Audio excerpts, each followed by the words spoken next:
This is Daryl W. Perry, host of Free Talk Live. This November, I'll be running in the world's biggest and most popular marathon, the New York City Marathon, and I've accepted a spot on Team Innocence Project because I'm a passionate supporter of their work. Since 1989, 353 people in the United States have been exonerated by DNA testing, including 38 who pled guilty to crimes they did not commit, and 20 of whom served time on death row. The Innocence Project provided direct representation or critical assistance in 180 of these cases. With your help, the Innocence Project can help even more people who have been wrongly convicted. As part of Team Innocence Project, I am raising awareness about wrongful convictions and raising funds to help free the innocent. I've already paid the race registration fees. However, to secure my spot on Team Innocence Project in the New York City Marathon, I need to raise $3,500 by November 1st. You can support the Innocence Project and help me secure my race entry by going to run.freetalklive.com.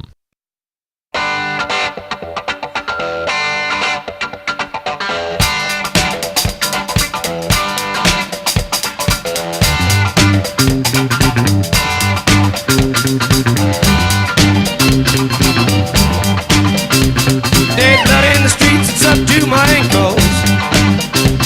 Sheet blood in the streets, it's up to my knee. Sheet blood in the street, the town of Chicago. Sheet blood on the rise, it's following me. Hey there, everybody. Welcome to another edition of Abolitionist Abstractions. As always, we are covered by a BIPCAT no government license. This allows for use by anyone except governments and the agents thereof. You can find out more information about this at bipcat.org. All right, so I am back, and this week I have actually my first returning guest since we switched up the format here at Abolitionist Abstractions. You may remember this gentleman from way back on episode 20, I think it was. Yeah, I looked it up earlier. Episode 20.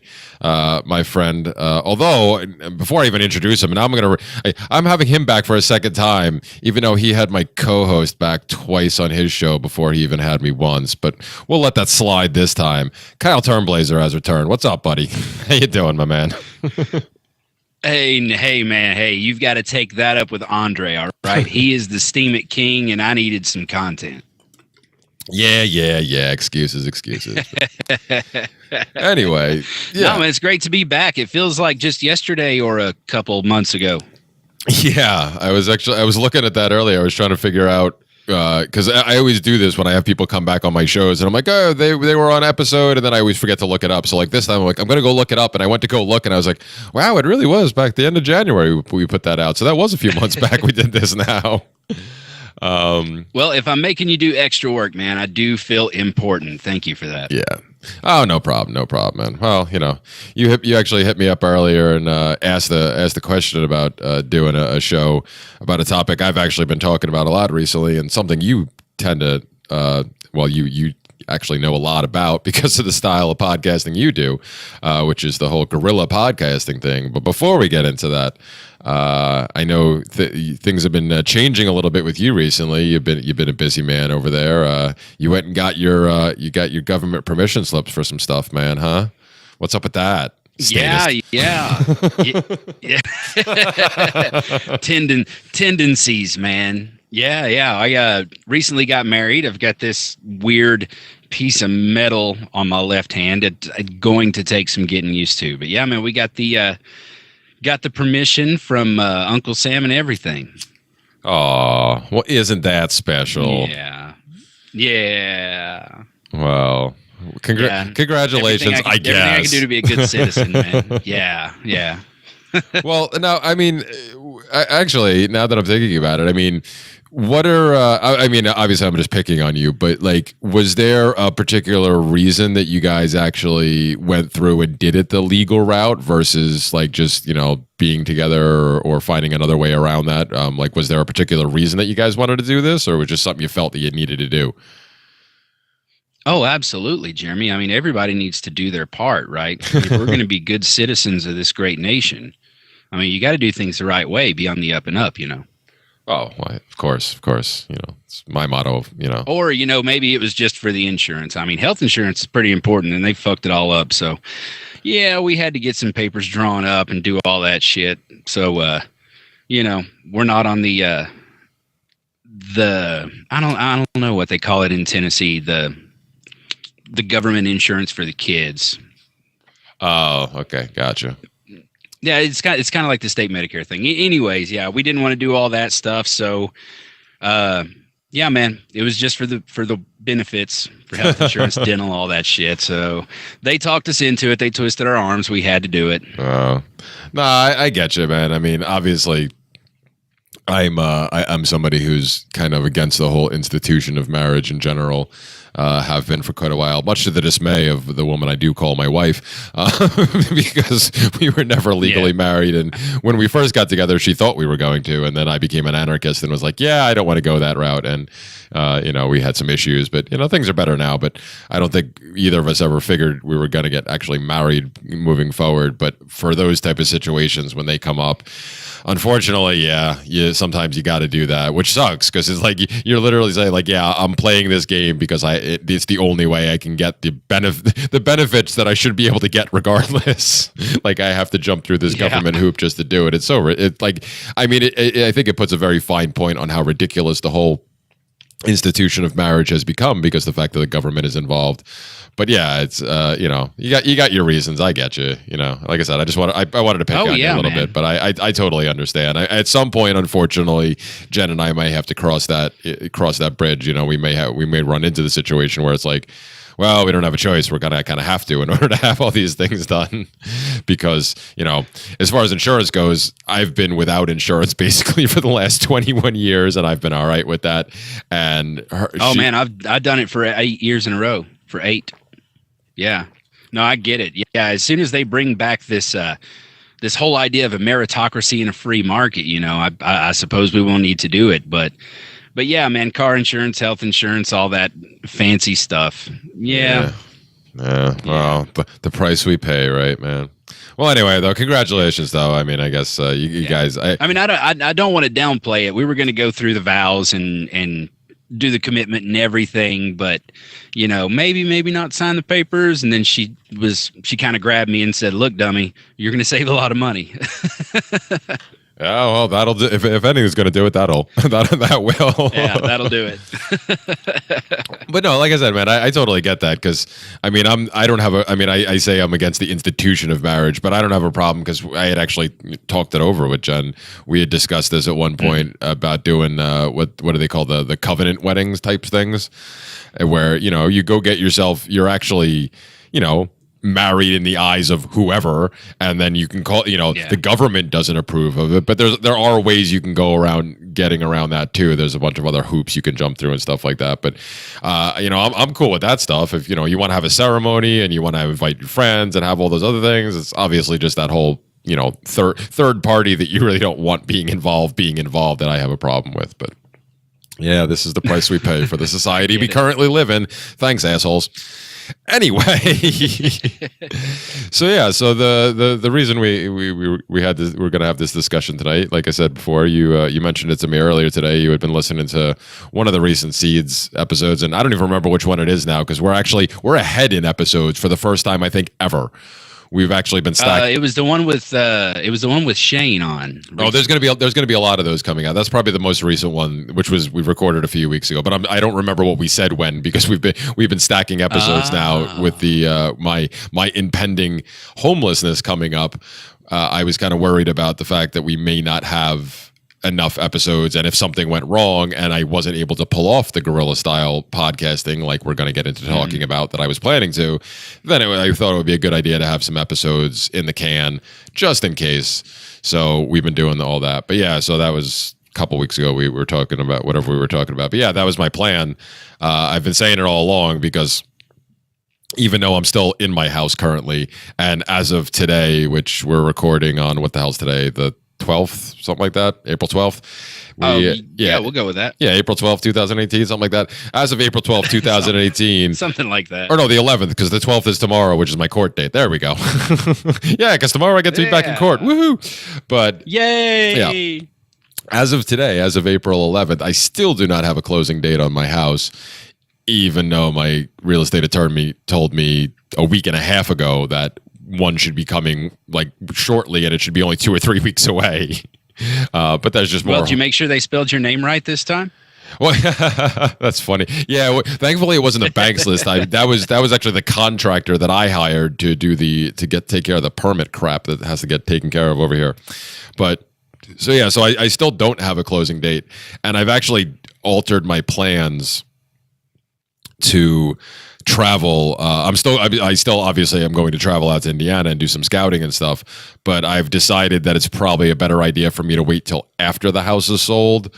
As much as I want to get on the road and want to get that out of the way and actually find a place for us to live, so we can as soon as the house is sold and as soon as my stupid court case is settled, we can get out of here in a hurry. I kind of realized that with the very limited amount of funds that I have left, most of which, of course, is credit. If I were to take a trip now and spend some of that money, and then an emergency came up, whether with me, the kids, Jen, something, and all I have left is the credit card, then I'm screwed, because then I'm stuck out in Indiana with no money and just me and the dog and the car. So yeah, I'm going to put it off for a little while, but I do still plan on doing it. And I also still obviously plan on not necessarily being homeless for a little while during that period. So I was going to be attempting to do podcasting out of my car. And originally I got this idea from when I used to do the Fiend shows with James Babb, because Babb managed to pull off this amazing thing. He had a tiny little car, and he managed to set up a studio in there and have everything have everything rigged up. And he would just roll up to a library wherever he was, because James Babb and his family are constantly traveling. They do a lot of road trips and stuff like that. They're always going to different festivals. So whatever town he would end up in, he would just find the local library and just sidle up to it to do a radio show at 1:00 in the morning with us, hanging out in his car, taking the Wi-Fi from the library and doing live radio. And I was like, this is amazing. If you can manage to sound this good doing this, sometimes he had connection issues, but other than that, I'm like, you sound pretty good for the fact that you're in a car. And that's really cool. Well, you do know that modern cars are designed to cancel out road noise, and they're pretty much soundproof, right? Well, they're supposed to be. Mine, however, is not. So Right. No, what I record in is a 2017 Peterbilt, and it's new enough. They've got, all the sound deadening pads in the door panel and, the firewall and all that stuff. So yeah, I mean, I'm sure just like in Bab's car, this truck does the same thing, and it sounds great, man. Well, yeah, and that's you were obviously the second person I came across who was doing but you're doing when I started talking to you about doing podcasting originally, when you came to me with the idea and said, yeah, I want to get into this and I may need your help with some things, but I'm going to do it from my truck. I was fascinated. I was like, get out of here. This is even better, because it's one thing to do it on the fly if you need to, like Babby was doing, but to set out and go, no, this is how I'm going to be podcasting. This is going to be my mobile studio. I don't even record at the house, man. So that I always thought that was really cool. So obviously I had both of those ideas in the back of my mind when I started talking about doing this. But you obviously now have a lot more experience at doing this, so you should probably talk a little bit about your experiences with doing guerrilla style podcasting and being able to pull this off. All pretty much everything you do is on the road. So, how's it work, Kyle? Well, magic. It's it's invisible magic energy called 4G. Do you plan on doing any interviews and stuff that you have to be on the internet for while you're on the road? Well, that's what I was preparing for. I don't have to necessarily, because if I could always do, in a pinch, I could always do a solo AA show, and worst case scenario, I could try to do a seed show and try to let Dave record instead and have him run the server and stuff like that. But I was preparing for the possibility. I plan on, when I pack up the car and I pack up the house and put most stuff in storage, I still plan on taking most of my recording equipment with me. I'm probably even going to take my mixer and stuff too. And I was planning on attempting to set the whole setup in the back of my Element and see what I could do with that. and see what kind of connections I could get with it, wherever I could pick up Wi-Fi, and see if it's possible. So I definitely want to try it. I don't know if it's going to be successful, but yeah, that's the plan. Yeah. Well, I would recommend, and don't crucify me for this, Jeremy, but I would recommend Skype. It's a lot faster than using PhonePhone, especially if you're running on 4G or any kind of slower connection like that. What I do with a $300 cheap HP laptop and ATR 2100 is I've got an app on my phone. It tethers my phone to my laptop for internet. And I mean, it's like a $7 app, man. It was the cheapest thing and the best investment I've ever made for anything that I've bought inside this truck. But what I do is I just find somewhere that's not crowded, because you don't want a really crowded tower, so much traffic, it'll cut your bandwidth down. What I do is look for like a small mom and pop truck stop or a rest area or someplace, that's very sparsely populated, not very busy at the moment, next to a cell tower. And then usually I get a good enough signal to run a Skype call with no problems. I mean, right now I'm at a pretty good spot, and I've only had to hit the buffer dump on PhonePhone twice, and that's off my cell phone. Wow. Yeah, see, it's funny that you said the thing about Skype, because I try to use PhonePhone as much as I can, but as my listeners have noticed, and as has become apparent on a couple of recent Seed shows as well, I've had to resort to using Skype a bunch of times recently, out of almost necessity, unfortunately. So I was pretty much prepared to be going that route anyway, because I wasn't even going to try to use PhonePhone. If we were doing like a Seed show and like Dave was running a server, then yeah, I would try to connect to PhonePhone, like you connecting to my server to do these type of shows. Right. I think it is a much better bet than actually try to run the server yourself. So yeah, I don't think I would even attempt that. I was probably going to do Skype or Discord possibly, because Discord is pretty much takes about the same amount of bandwidth and everything. So I think yeah, I've never toyed with that one, man.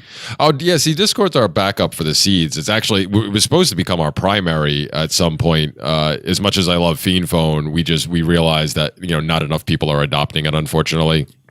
And it becomes a real hassle with every potential guest you talk to. You have to go through the process of, this is the program that I usually use. You could download it for free if you want, but if you don't, then we have this option and this option. Like, having to go through that every time is just really annoying.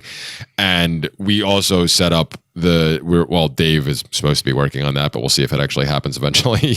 Because we know how long it took Dave to get the Seeds of Liberty website up and running. It was like a year and a half before Paul Gordon finally swooped in and saved us on that one. But we were setting up our Discord server to be used by our patrons from our Patreon page, who are nice enough to donate to us, and hashtag please donate. Yeah, that's a cool idea.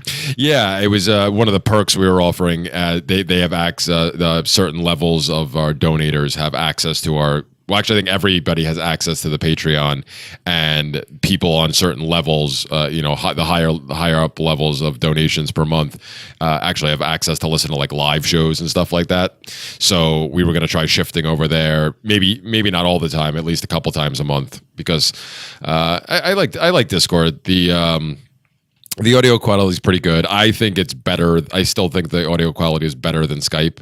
It's not as good as PhonePhone, but it does the trick. And now I think it was as of maybe the middle of last year, maybe earlier, maybe I just missed it, but they finally added video over there too, which was supposed to be like the death knell for Skype, because so many people hated Skype for the longest time, but used it because it was just the most convenient and easiest app to use if you wanted to do like video calls, video podcasting, whatever you wanted to do. And once Discord finally put the video thing out, I was like, why do we need Skype anymore? But I guess they're still around because, like I said, I've been using it recently because of plenty of the guests I've talked to. It's the default for everybody, man. It's been around long enough to establish itself, and that's why I do it, because I've got a recorder plug-in for Skype, and it's right there on the home screen of the laptop, and I'm like, hey, this is easy. and that's how we do it. Yeah. That's the type of setup I used to use back in the day when we were recording with Skype for the seeds. But like I said, I'm prepared to have to use it again. And as long as the person I'm talking to on the other end has a decent setup, I've realized that I guess they have actually improved the quality of Skype over the years since I've stepped away for a little while, because the show with Danilo, I actually think sounded pretty good, even though Danilo, with all of his technical issues, he, the fact that we both have, we both use the same mic and we both have the same headphones, so we have a decent setup. He just has a much more echoey room, and he has that horrible Mac that just gives him all sorts of problems, but he refuses to get rid of it. But aside from that, I listened back and I was like, oh, all right, for Skype, this actually sounds pretty good. So yeah, I'll make do. But the whole thing about, you were talking about, tethering it to your phone and stuff. For me, that would be an issue because I don't have an unlimited plan on my phone. In order to save money a few years back, I finally dropped all the big companies and I went with Ting. I don't know if you're familiar with them, but no, not at all, man. It's a cell phone company that it's one of those, like, it's a small company that doesn't Boost actually mobile or something. Yeah, they don't have their own they don't have their own network. They borrow somebody else's. So in this instance, they work off the Sprint backbone, but they offer a literally pay as you go. Like, there's, I think the minimum payments are like, the minimum bill is like $12 a month or something like that. And then you have up to so many minutes, so many texts, so much data, and then it's pay as you go after that. So I usually try to keep, because my limit, I think, is the highest limit they allow that you can pay up front for, I think, is only 2 gigs with them of data. So I really try to keep it. I try to keep my phone down as much as possible. Like, I make sure I download all my podcasts, or I have my podcatcher only set to download when I'm on Wi-Fi. Like, I surf the web obviously when I'm out on the road, but I try not to do too much because I don't want to end up having to pay a lot. So that may be an issue. That's why I was planning on actually going for the straight up Wi-Fi signals, kind of like Babby did, and just finding places where I can, because I've been in library parking lots before, and I know that sitting in my car, I've been able to use my laptop and got perfect service. So if I could do that just sitting there anyway, well, then it shouldn't be too much more difficult to hook up to run Skype or something and make a call. Yeah, it'll probably work. Yeah. So sounds like you got it figured out, man. Yeah, you definitely don't want to pay $80 a month for the plan that I have. Yeah, why is that? Do you have unlimited at least with that, I would hope, or do you have? Oh yeah. Oh, okay. I've got Verizon's unlimited. Yeah. See, I can't do Verizon, cheap. man. I can't do Verizon. I was with them for too long, and I had so many issues with them that on both levels, the cell phone and the their stupid FiOS service too, that I've sworn off Verizon altogether. I hate those fucking people.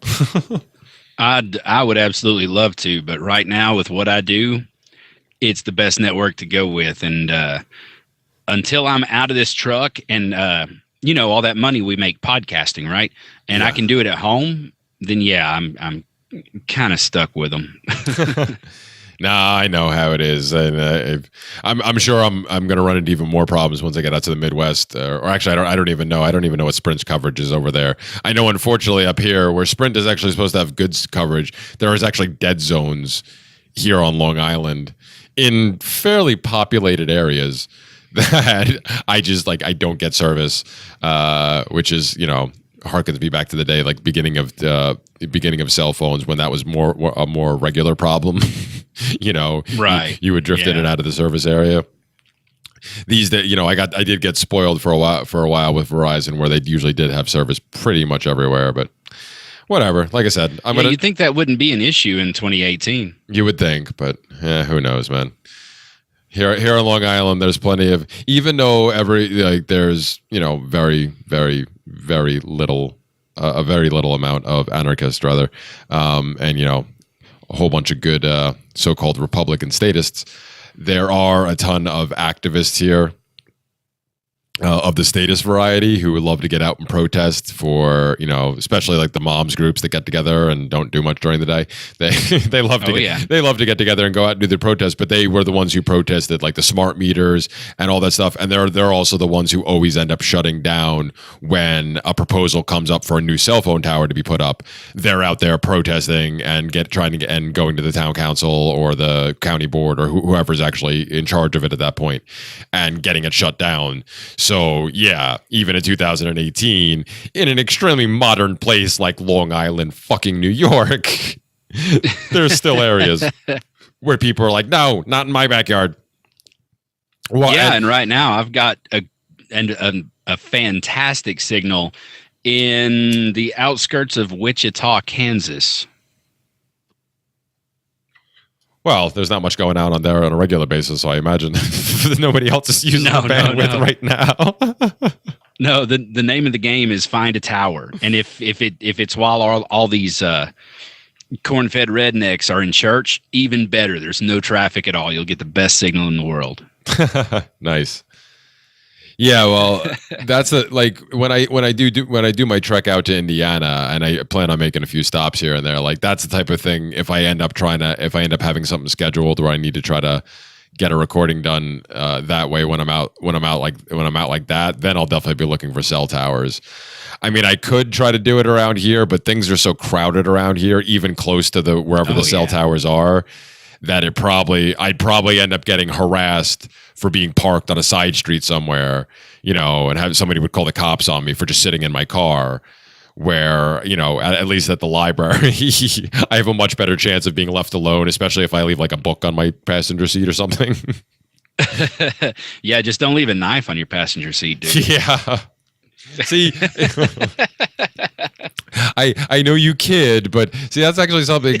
That's actually things like that are what I have to worry about, because a part of what I have to worry about, because one of the things with me moving out of here is, like I said, I shifted my plans where I was originally going to do the trip before I sold the house, but now I'm going to wait till after. So that means once the house is sold and I am living out of my car and traveling, and then doing both of those things simultaneously, I have to keep the majority of my stuff in storage, obviously, and I need to only bring the necessities with me. Now, necessities, as far as I'm concerned, include self-defense weapons. Yep. Unfortunately, I'm going to be in New York for a decent amount of the time that I'm without a home. And even when I'm on the road, I'm going to be crossing over different state lines, and I'm going to have to be dealing with different jurisdictions, and I'm going to have to scout ahead and remember what all the stupid laws are in all the goddamn places. Although thankfully I know, even in Pennsylvania, things are a lot more lax. So once I cross that border, it'll start being a lot better. But I have to think about all these things. And, I do have some items that I like to keep around for defensive purposes. And well, I don't want to encourage you to do anything, air quotes, illegal, but you said you drive a Honda Element. I'm sure there's tons of plastic body panels and consoles and stuff that just snap on and snap off in that car, right? Yeah. Oh yeah. I've thought about all those types of things. It's just the idea of like, look at another situation I'm kind of being put in here, by the state actually, because of their coercive nature and because of their ridiculous laws. I have to, run the risk of being less, like me and my dog being out there, trying to live on the road for a little while, have to be less safe if I want to follow all their laws and be a good little citizen, like, we were talking about earlier. But either way, whether I find places to put things, hypothetically, of course, or not, especially if not, then the question becomes, what do I do with all my stuff? Because I definitely don't want to leave that in a pod. Right. Yeah, definitely. I don't want it to sound like I'm speaking from experience or anything, but there's a few plastic pieces in this truck, and, I do have to go to Chicago sometime. So. Well, yeah. See, there you go. Luckily, I won't have. I don't think I'll have to pass through anything like that. I mean, once I get out of New York City, I should be all right. I'm going to be in farm country most of the way. The worst I may hit is when I get if I stop down in Cincy on my way over. I know some of the areas. Cincy's nice part, more for the most part, but there are some, not so nice areas of Cincinnati. I don't know where I don't know where my co-host Shane Buell lives in Cincinnati, but that'll probably be the closest I'll run into any trouble once I get out of here. But I think the only thing you'll have to worry about in Ohio is speeding tickets. Cops love to pull people over in Ohio, but I mean, so I've heard speeding tickets and revenue. I don't think you'd have anything else to worry about. See, I've heard that, and I did witness a lot of police activity while I've been through Ohio, but I've never actually been I've never stayed. Oh, well, that's not true. I think we stayed one night last year on our way to Michigan. we stayed in Super 8 somewhere in Ohio. But other than that, I've never actually been in Ohio. I've just driven across the entire width of the state 4 times now, back and forth to Michigan the past couple of years. And I never had any issues. I did see a lot of police, and I'd heard stories. But luckily for me, one of the advantages I do have from coming from New York is being stuck in a place that's still has the fucking 55-mile-an-hour speed limit. Pretty much everywhere is like the max. That sucks, man. I'm so trained for that when I go other places like Ohio that has speed limits of 65, 70 miles an hour, I don't feel the need to then go 9 miles an hour over that like I normally would past the speed limit, because generally speaking, most areas you're usually safe to go about 9 miles over the speed limit before you become a problem for the cops, unless you're in Michigan. Right. Apparently, I've learned from a lot of people recently that the normal speed limit is 100 up there. Apparently, I don't know. But that's usually a good rule of thumb. Especially if you're in a place that you're unfamiliar with and you have no idea what the cops are like there, that's the most you really want to go. But so I don't even feel the need to do that, because when I am allowed to go, when quote unquote allowed to go 65, 75, 70 miles an hour, I'm like, woo! This is a major upgrade for me, so I don't feel the need to go any faster. So I guess I'm not as much of a threat as in that regard. Plus, there's the matter of you would have felt like a fish out of water if you were up here with me in Wyoming yesterday, where it's 80. Man. I thought it was nice. I was like, hey, my truck's governed at 70, so usually wherever I go, I can do the speed limit. And I get to Wyoming, and there's cars, SUVs, even 18-wheelers doing 85 and 90. I'm like, oh, well, I don't feel like such a big dog anymore. Yeah, I don't even think I've ever seen. Yeah, I've never seen a speed limit sign higher than 70. I think 75 is the highest I've seen one go. It's all out here on this side of the Mississippi, man. Well, there you go. Beautiful country, but I mean, you can see 20 miles ahead of you, and it's just floor it if you can. Well, that's usually the way I prefer to drive anyway. But for me, I mean, like I said, number one, I don't feel the need to go any faster because of what I've been subject to do for all these years here.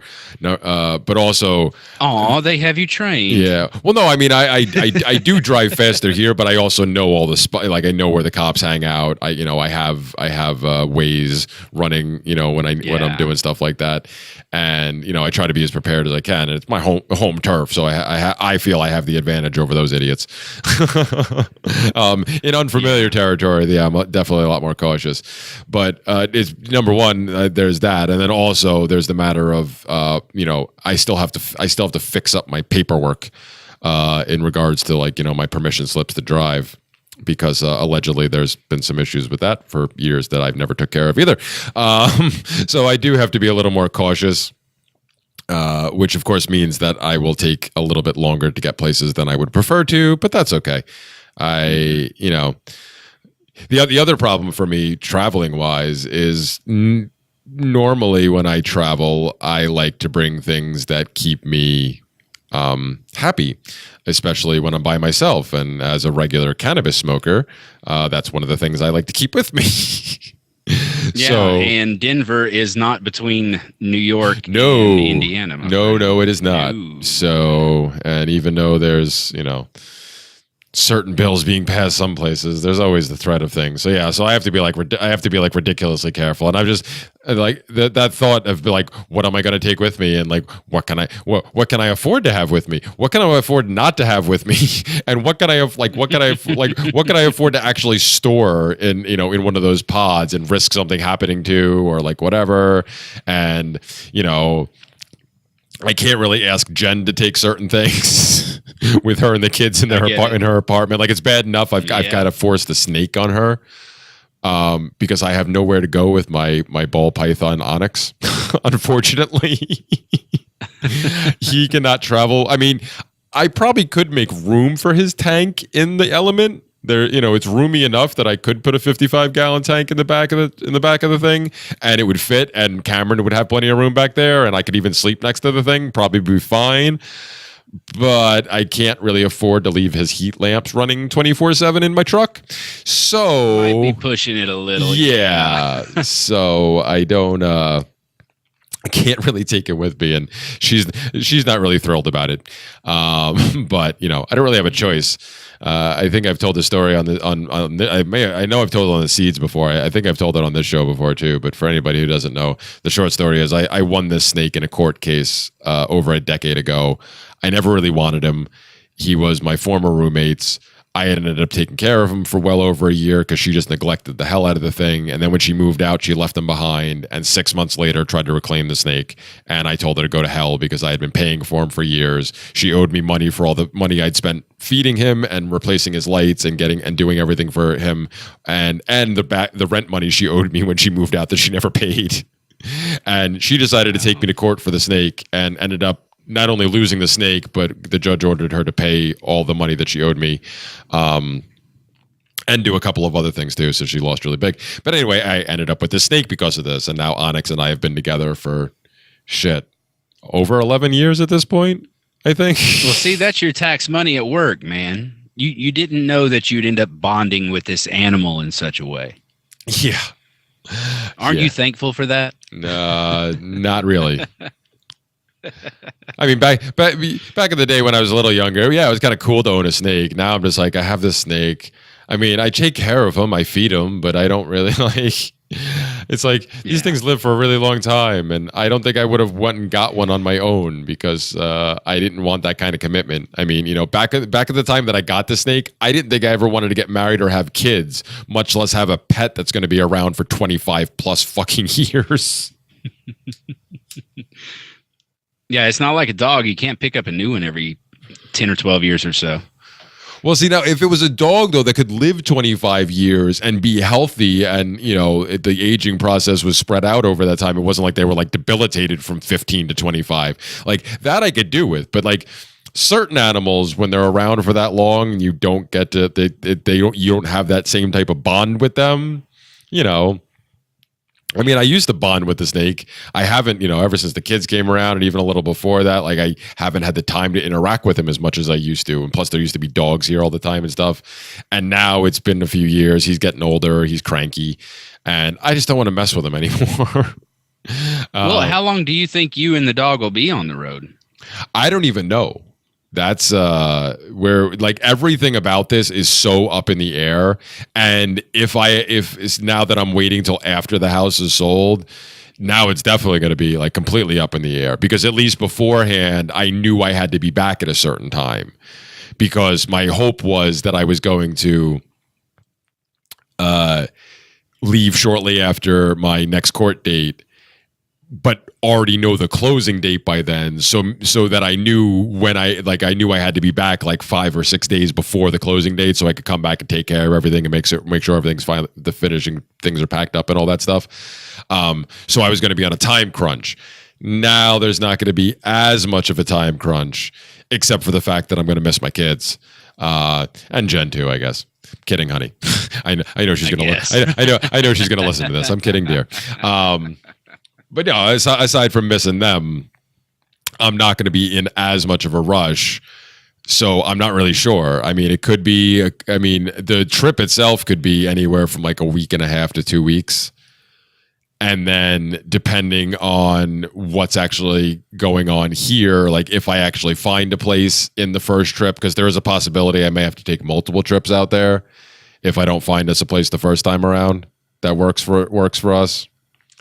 And and then I come back and it's a matter of, even if I do find a place that's like, okay, this is the place we're going to, I'm still going to have to come back here and stay, I figure, for probably at least another couple of weeks to get everything sorted out with Jen and the girls and help them pack the rest of everything else up and get everything in transit and headed that way. So I'm expecting to be living basically out of my car for at least a month. So you'll be doing at least half a dozen shows in that period, right? Yeah, well, again, it's really going to depend on whatchamacallit, what ends up happening, like leading up until that, because with the seeds, where if everything goes well with tomorrow's recordings, we're actually supposed to record 2 shows tomorrow. If everything goes well tomorrow, we'll actually be up 2 episodes already. So I may not need to do a seed show. And even though we now have a fourth host, our buddy Shane Buell joined us to kind of fill in for Dave, because Dave's been missing a lot more episodes lately. It's Dave and Andre are definitely always looking for a break these days. And Shane's always good to go whenever. So there's, if I say, hey, I'm on the road and I don't know if I could pull this off, I know both of them will jump at the chance. Every couple of weeks and be like, okay, yeah, we don't have to do a show tonight. That's fine. Yeah, no, that's good that you've got that mulligan in your back pocket, man. Yeah, well, like I said, we've never done this in the entire time. I mean, we're closing in on 150 episodes, and we've never been ahead. And you might give Andre another excuse to go hit the bars. I mean, it'd be a nice thing to have a break. Yeah, this is true. I'm kidding, Andre. Chill out. Well, as long as he tells me ahead of time, I don't care if he goes to the bar, but the bastard got drunk and forgot about us. But anyway, so yeah, I mean, I don't love me anymore.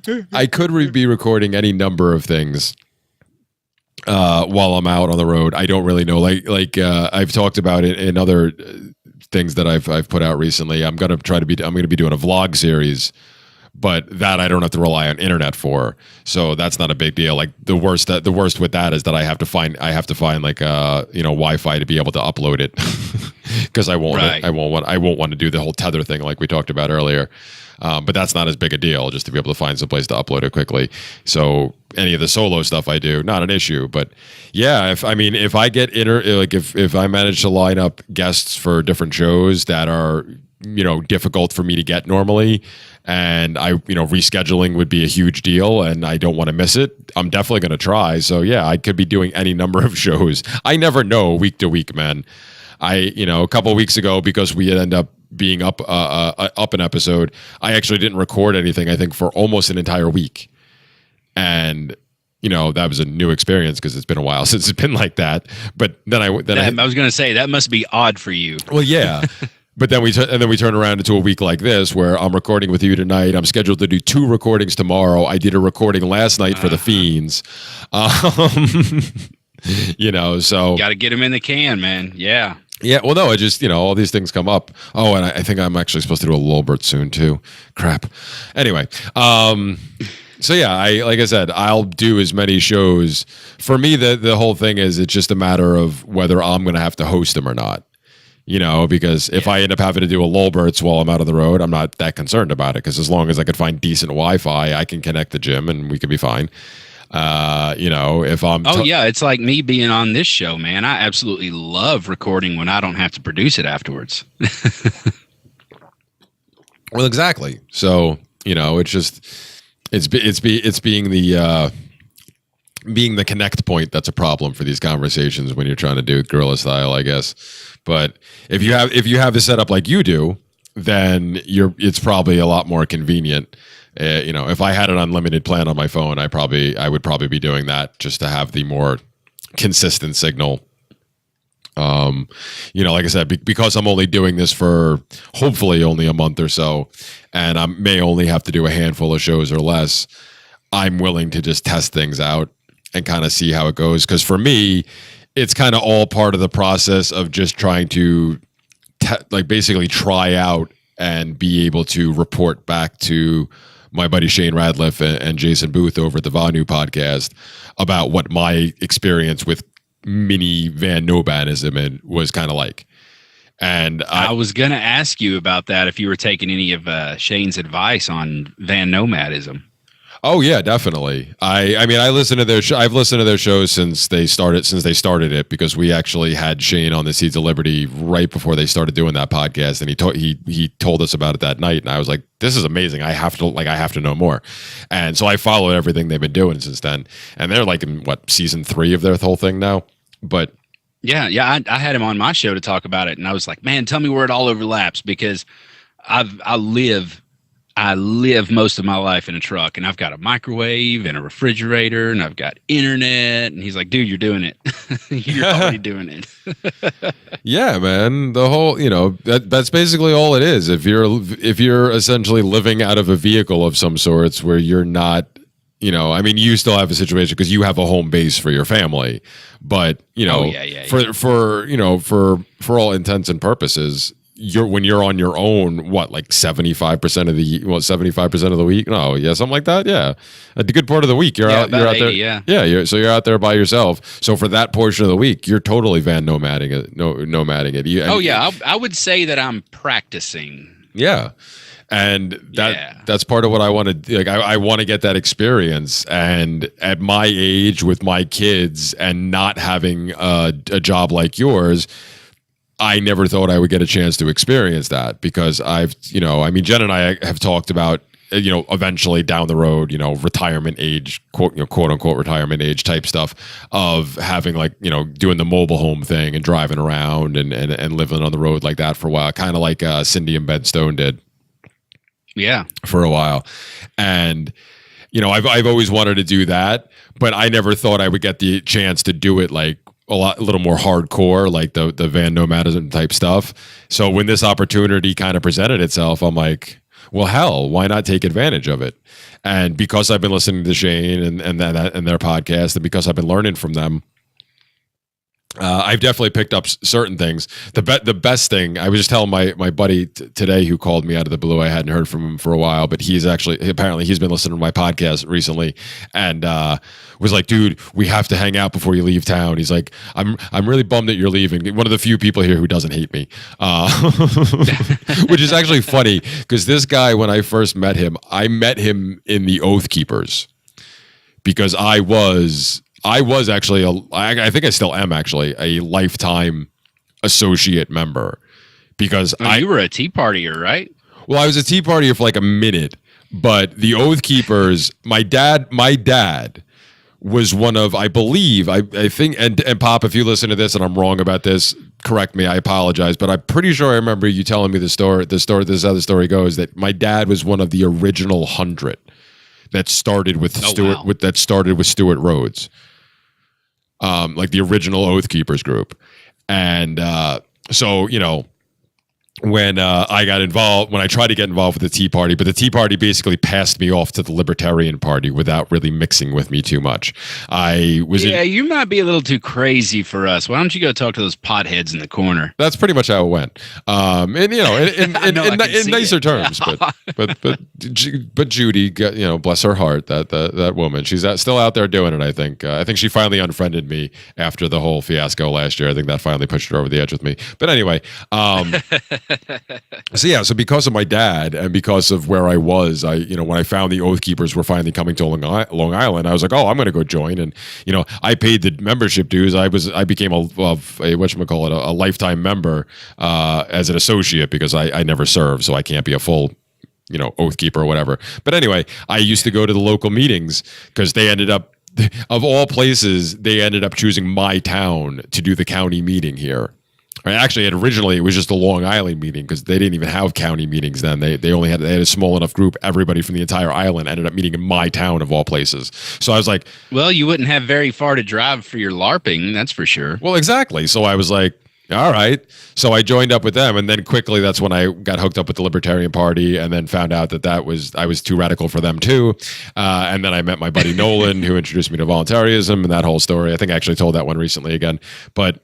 Anyway, we a bunch of us continued to go to the Oath Keepers meeting, but like we were very vocal about the fact that we were anarchists, and we were hoping that we could steer them in a more freedom-minded direction than they really, than they thought they were all about freedom and stuff. And it's like, let's talk, guys. Let's see if we can, explain to you why you don't actually know jack shit about freedom.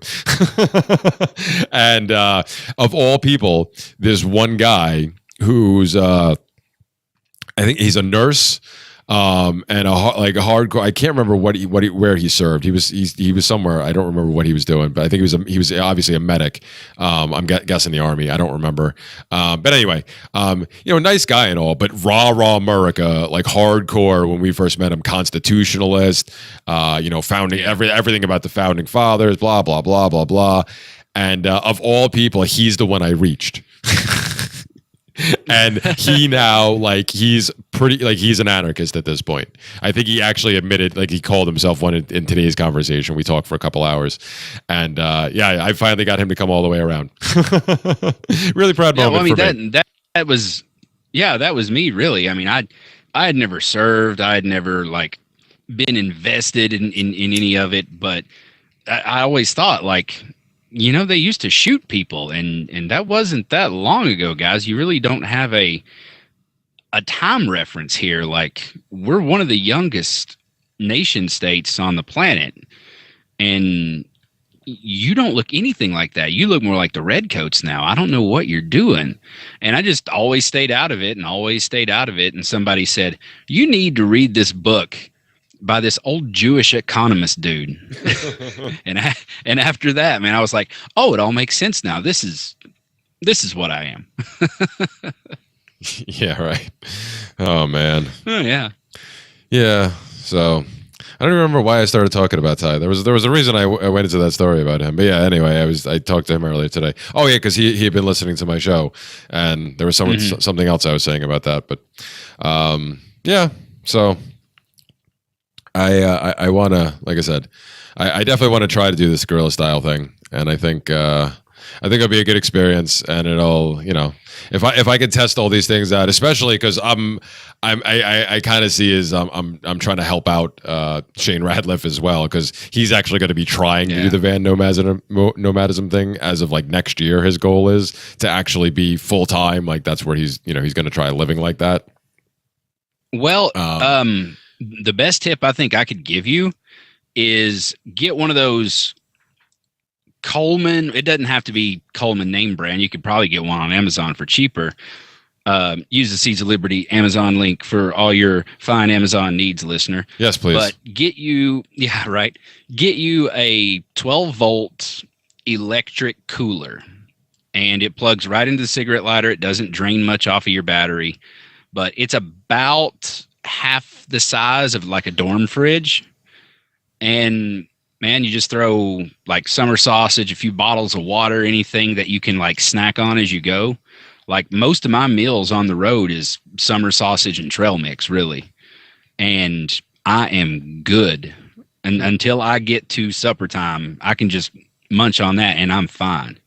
But that'll tuck away nice and neat in that little Honda Element of yours, man. Obviously, I don't think you could rig up a microwave unless you've got 4 more batteries in that car. No. Well, see, that come in handy. See, the one thing, it's going to be more. Again, it'll be more of a pain in the butt here. Although I can do it, I'm just going to have to pay a little money, unfortunately. But I'm also going to be bringing my camping gear with me, because now that it's warming up a little bit, I've been out camping with Murder Dog before, so I know she'll be good to go with me. So I'm gonna try live. I'm gonna be living out of the car partially, but some nights I may be sleeping out of a tent and stuff like that. So I'm actually going to be bringing my little my little charcoal grill, stuff like that. And that's how I plan on doing my cooking. I don't like to use the microwave anyway. I have one here at the house, and I really, really don't like using it. So I wouldn't even want to set that up. So I plan on going the grill route for most of the stuff that I have to do. Yeah, I've seen other truck drivers carry those little propane grills. Well, that's I used to. I may actually, now that you mention that, I only because I still have the little mini charcoal grill, which is great because these little things, they're supposed to be like essentially disposable ones. Like they're supposed to be like one or two time use ones. But I've learned that as long as you keep them clean, these things will last forever. And you tinfoil them a little. You tinfoil them before you put the charcoal in and stuff. And it'll actually protect it a little bit, and clean it up a little bit. They last for a long time. But I actually have one of those. I used to keep one of the propane ones because those are obviously easier to get started, lighted and stuff, lit rather. But the last one I had died. But I probably should go because those were only like $20-$25, and I think I actually saw a couple of tanks sitting up in the rafters of my garage when I was cleaning it out the other day. So yeah, maybe I'll go that route instead. Good call. Yeah, it might save you a little money, man. Well, yeah, like I said, only because I have the charcoal grill already, and I have a bunch of bags of charcoal because I keep them stored up for the festivals I go to every year because I bring all that stuff to do cooking with. So I was planning on bringing that, but maybe I'll spend the $20-$25 on the propane one. But I do like the electric cooler idea. I hadn't even considered that one because I already have a couple of standard, coolers, and I was just like, oh, I'll just use these and I'll get stuff that can get cool. It doesn't have to be cold, like you mentioned even water. I'm one of those people that even though I used to hate it, now I don't care about drinking room temperature water anymore. So my water bottles, they can sit wherever. I don't care. But certain food, obviously. But I was planning on gearing my stuff towards things that, like I said, needed to be cool and not necessarily cold. But yeah, that's actually a really good idea. I should probably look into that. The one thing I did invest in, which came highly recommended from my friend and former guest on the Seas of Liberty, Derica Claus, from the Confectioner Punk. She had this solar charger. Whatchamacallit? The portable charging station, a solar powered one. For like your cell phones and stuff. Right? Yeah, well, even the laptop and everything. That she like raved about it last year when I hung out with her in Michigan, and I had it in the whatchamacallit, the save list for Amazon forever, and now I was finally like, all right, I'm gonna go buy. I'm like, I think I'll buy that now, so I'll have that.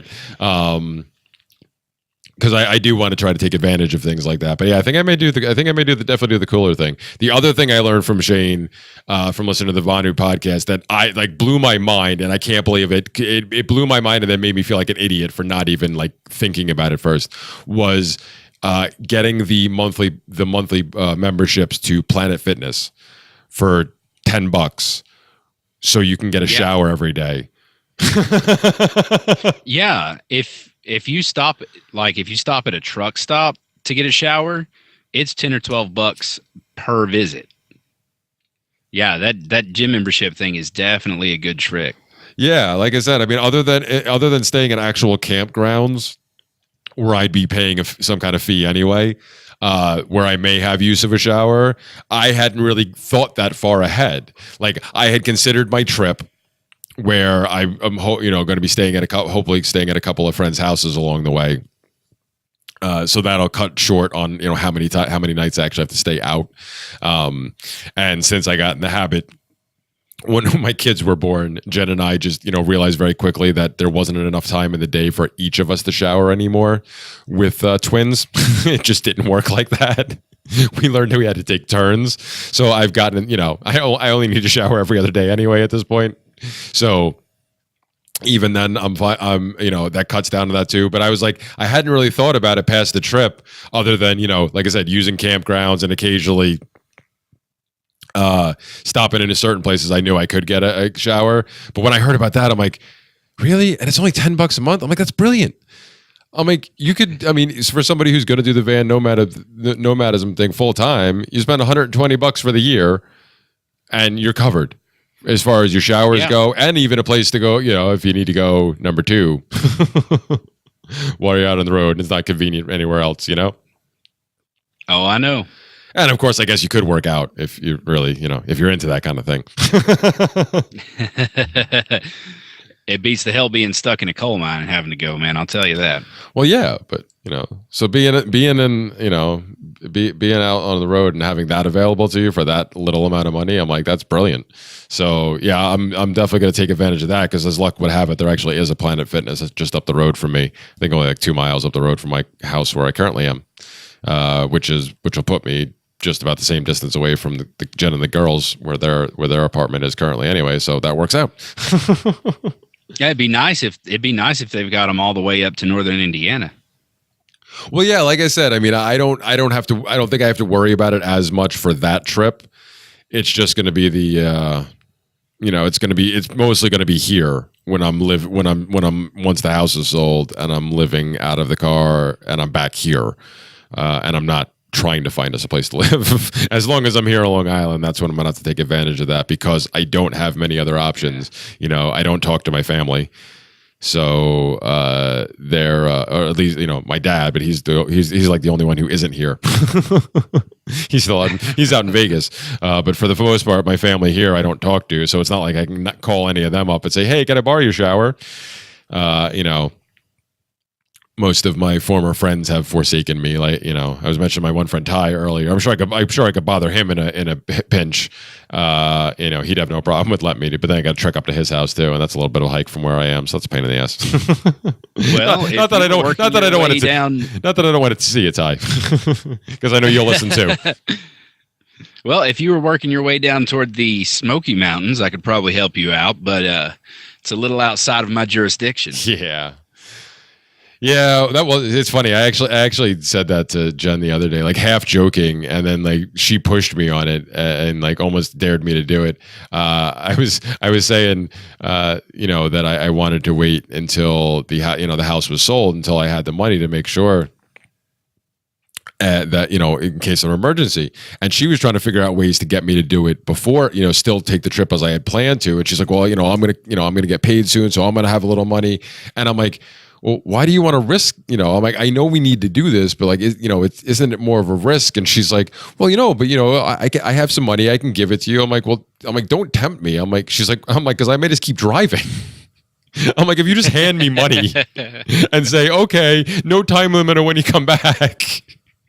I might come back with 3 quarts of moonshine and knowing how to play banjo. I'm like, I do have friends all over the country now. I'm like, you know, talking about things that I never thought I would get to do, like the whole van nomads. I can't say that word for some reason tonight. Van nomadism.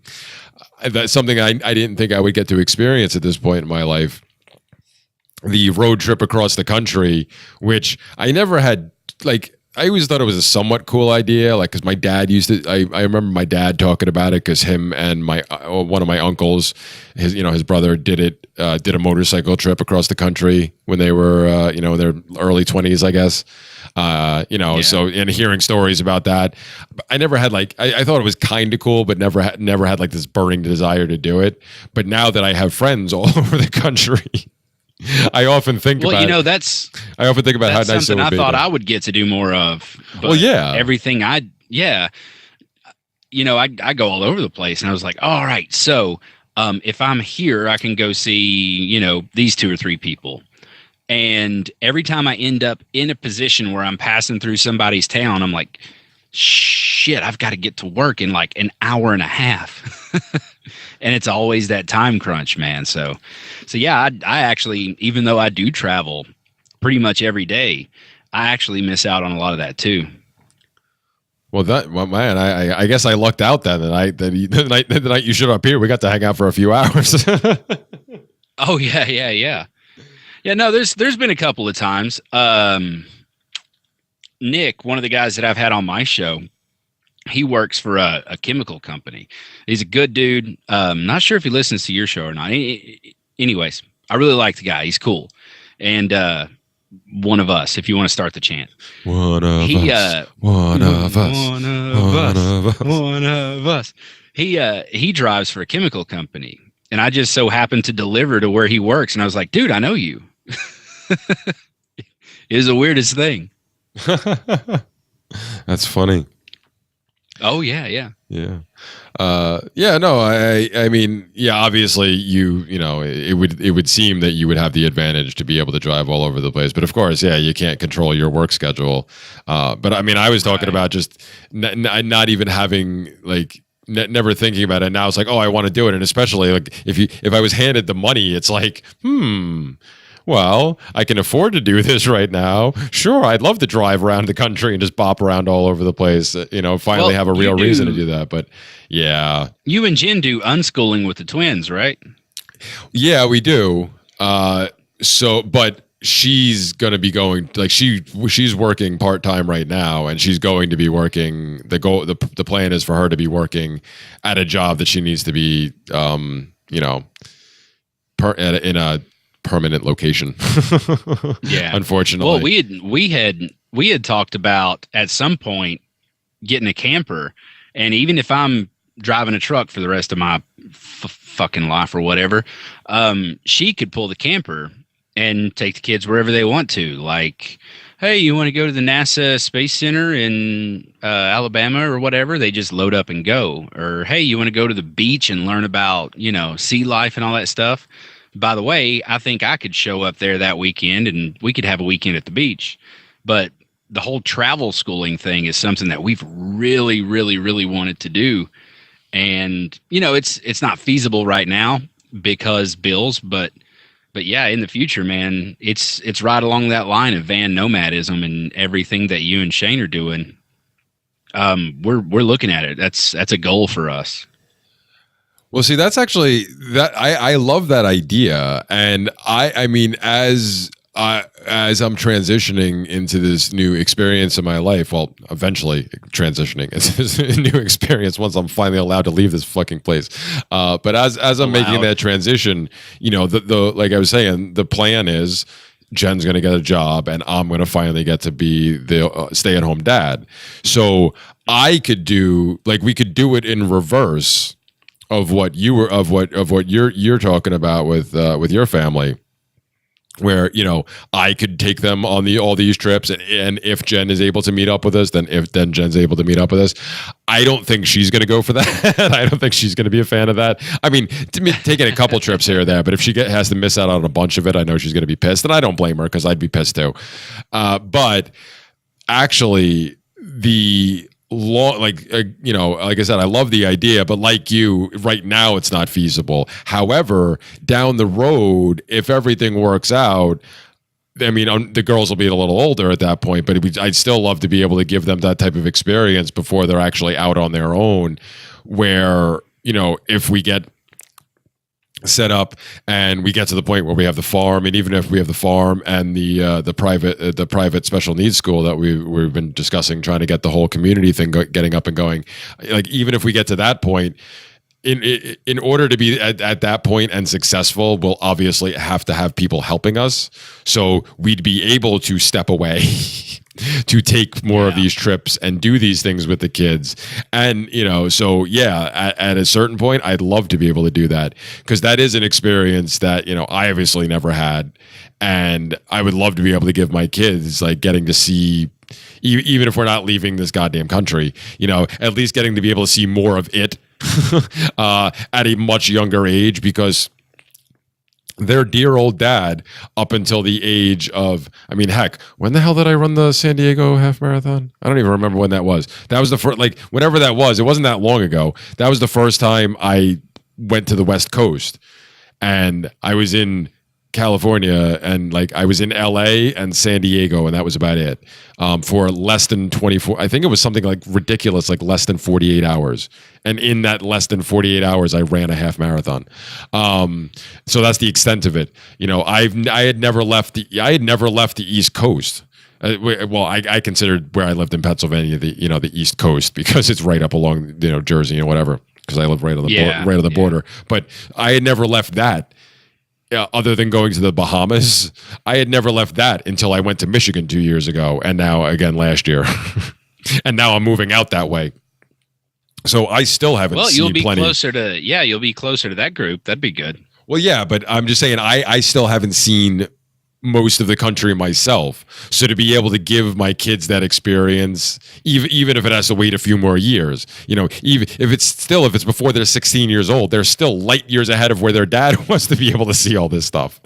And light years ahead of most people that are going to be their age. Yeah. Yeah. So advantage, man. Yeah. So I'm very keen on that idea. I like the fact that you guys are discussing that type of stuff too, because I think it's a really important thing. I mean, I know there's currently what's her name, Alma Summer, who does not run the Jackalope Freedom Festival with Ernie Hancock, like they don't run it, type of thing.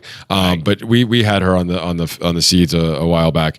But anyway, I know they're doing the boating style right now. They're her and her family. I think they have one and another, or another. They might have two kids now, I think. But their family, like she has the site Undocumented Human, because they're raising and chronicling the fact that they're raising their kids without actually documenting them with the state and not getting all the paperwork and all that stuff. And there's plenty of other people that are doing that, but they're kind of doing the sailboat van nomadism thing, or whatever they call it. Whatever Rayo. Seasteading. Well, it's not seasteading. It's what it's Rayo's thing.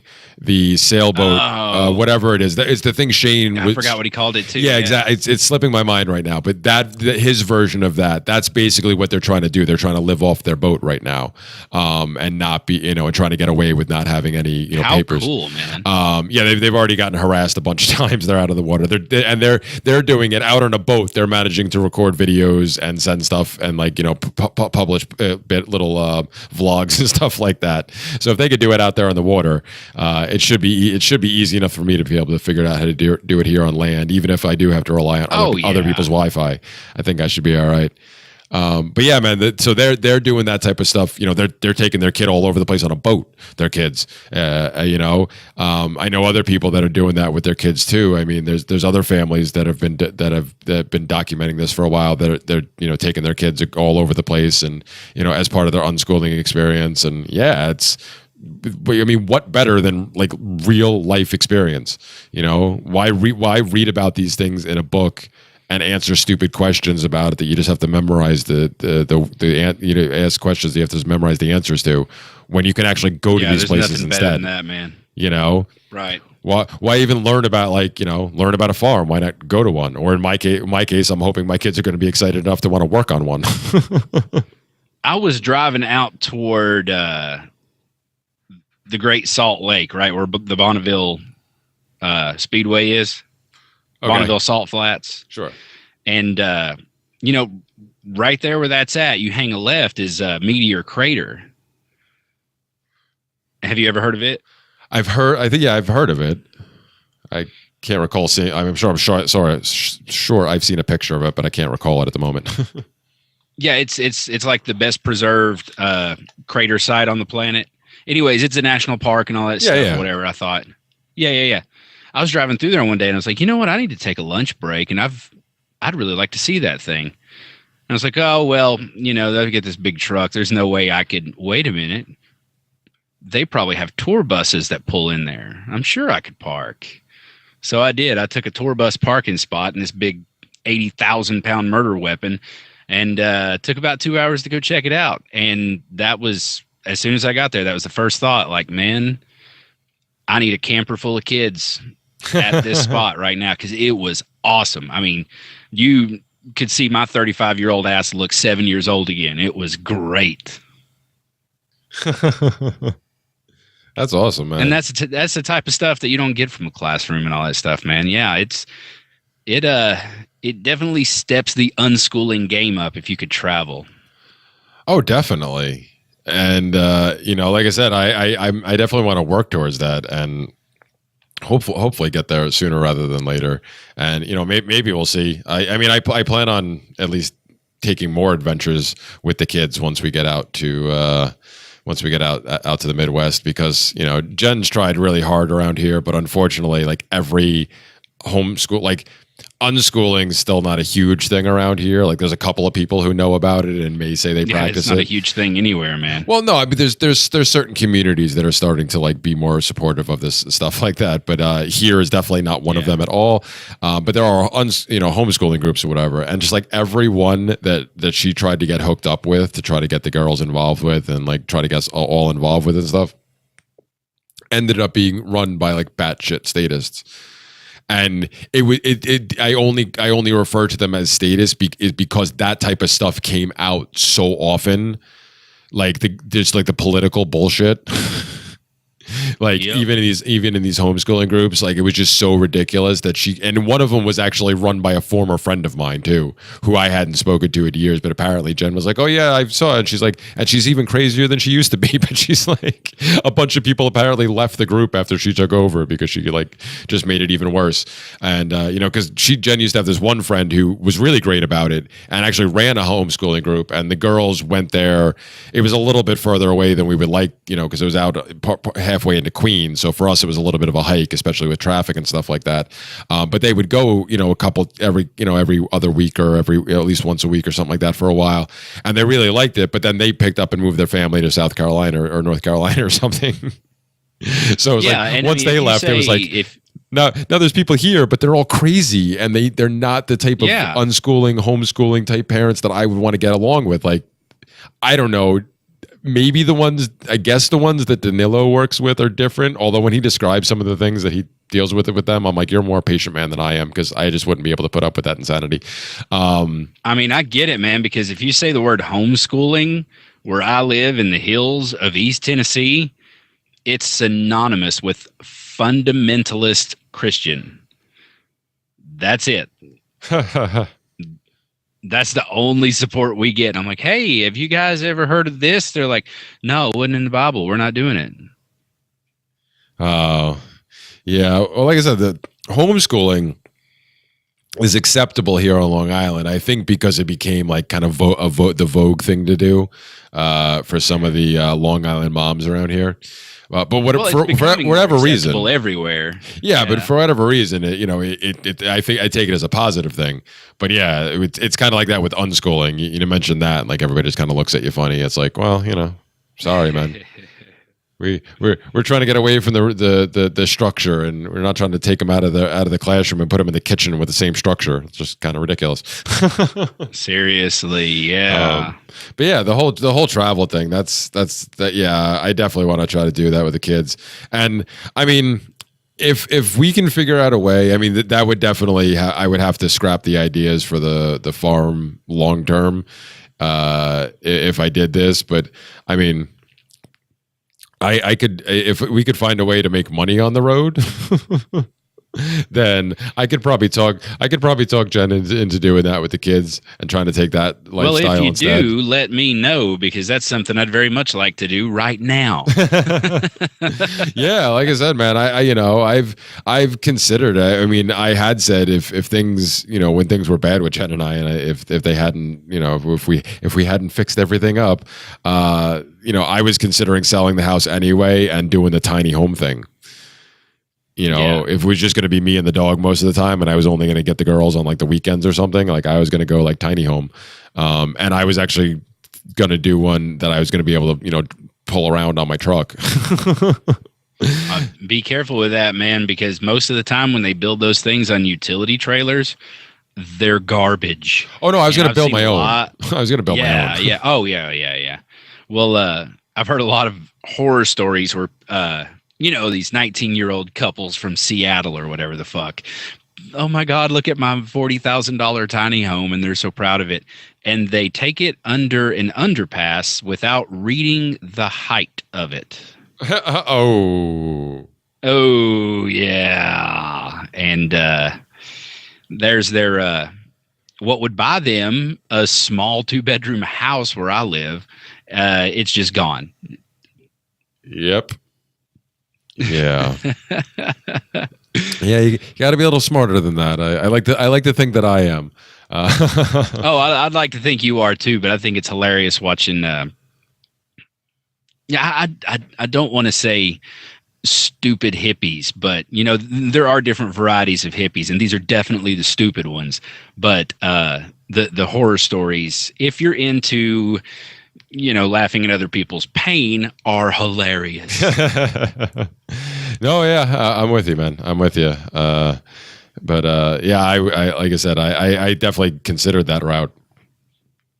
And, we have, as I mentioned earlier, Jen and I have discussed that in the past, the mobile home idea at some point. It would just have to be, I would have to, give up the dream of the farm because, I mean, yeah, sure, I could get it running. And if, it would have to be like successful, and then I could like hand it over to other people to run essentially, and then be able to do it. But then again, we're probably talking like 10 plus years down the road from that. And by then the girls are almost out on their own anyway. And sure, they still may want to do it with us, but they also may want to explore on their own. And I wouldn't blame them at that point. But yeah, so we'll have to see. I mean, I still really kind of want to do the farm thing, but that allure to be able to just travel around and not only to be able to get to see all this different stuff and experience that, but especially for the kids, and just have them be able to know well before me, or like you said earlier, pretty much everybody had the opportunity to know like where they really want to go, what they really want, what they're really interested in, because they've really experienced life as they grew up, instead of just reading about it in some books in a classroom where they're stuck for 8 hours of a day for 15,000 fucking hours total, and just having the life sucked out of them. So yeah. No, I mean, even without the traveling part, man, they're going to come out ahead. Well, I hope so. I mean, we're it's been rough lately. We've been dealing with a lot of stuff, but I can't really necessarily blame them, because it's everybody's under a lot of stress right now. I'm obviously under extreme amount of stress. I try not to show it, but it comes out.